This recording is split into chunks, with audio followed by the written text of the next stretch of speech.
All right, ladies and gentlemen, Am Yisrael coming back at you from the first ever Global Jewish Education Summit here in Jerusalem, sponsored by the Ministry of Diaspora Affairs, the Pincus Foundation, and Matach. And have a very good friend here who I want to introduce to everyone and ask a couple of questions on and share with you. So first, if you don't mind to introduce yourself, Sure.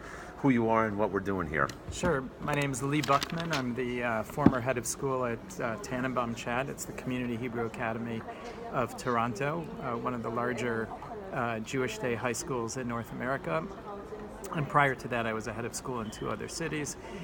6 months ago, I made Aliyah and currently live in Jerusalem, and I'm working for the Lauder Foundation and have the privilege of serving as the moderator of the first Global Jewish Education Summit here in Yerushalayim. Big time. Hopefully many, many more summits to come. Yeah. So we had Rabbi Dr. Daniel Gordis here, and he gave a very sort of wonderful talk about, how it is that we're approaching teaching, getting down into the nitty-gritty, details, dates, facts.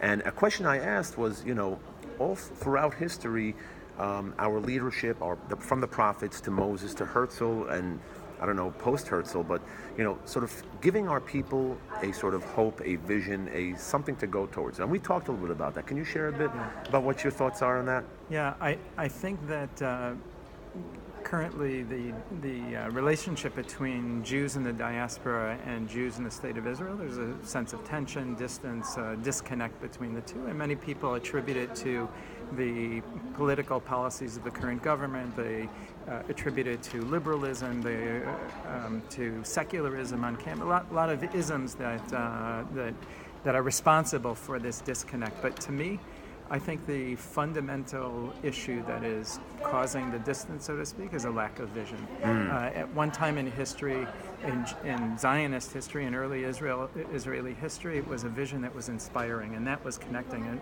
without a vision, I think that it's hard to connect with the state of Israel. Right, because everyone out it's there... hard for some to connect. Right, because we're talking to educators here, how to go about teaching, nuances, unconditional love for, and then being critical of Israel, if to a certain extent, but also celebrating all that we've come to. So it seems to me, the vision of Herzl, which he pitched to the World Zionist Congress and Am Yisrael, resonated. Say, guys, I have an idea. Here's the vision. We're going home. Yeah. Nekuda. Right. And everyone bought into that because at the time that made sense. Right. So the question is today, what's the vision? If I can put you on that hot seat and ask you, do you have what would be the what do we tell our people out there today? Right.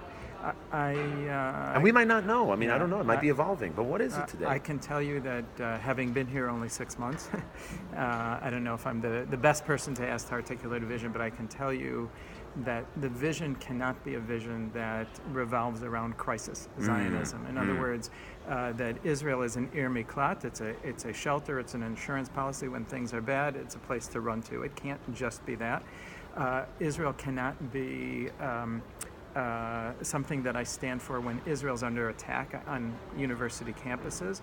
All of that is crisis Zionism. It's defensive Zionism, and it has to be an aspirational type of Zionism, a positive Zionism that inspires people with big ideas and values. And I think that's the direction that Israel needs to go, is to really think clearly and succinctly about what those core values that it stands for, and that it's not just the startup nation, but I think Danielle Hartman once said, a values nation. What are those values that can inspire people's and you make a good point, because we also work through the Alexander Muss High School in Israel with a lot of our alumni today who are on college campuses, and we actually steer them away from Israel advocacy. Right. As far as I think, and I apologize to my friends and colleagues out there, we have not done a good job with Israel advocacy. I think, we're still failing. And what we tell our students is, you know what? Forget about trying to reply or respond to every single negative comment out there. Instead, celebrate Israel. Right, 100%. And at the end of the day, I think everybody wants to be a part of a winning team. And that's what we're talking about here, is being part of a winning team, because at the end of the day, always having to be defensive, always having to reply, you get tired of that. So at the end of the day, I think that's okay. It's on us to try to figure out what that is, how do we package it, and how do we... To me, that's the key question for the 21st century. Well, thank relationship you very with Israel. Ezeofi, let me just turn this off. Pleasure to have you with us. Great. Am Yisrael Chai out there. Amen. Join the conversation.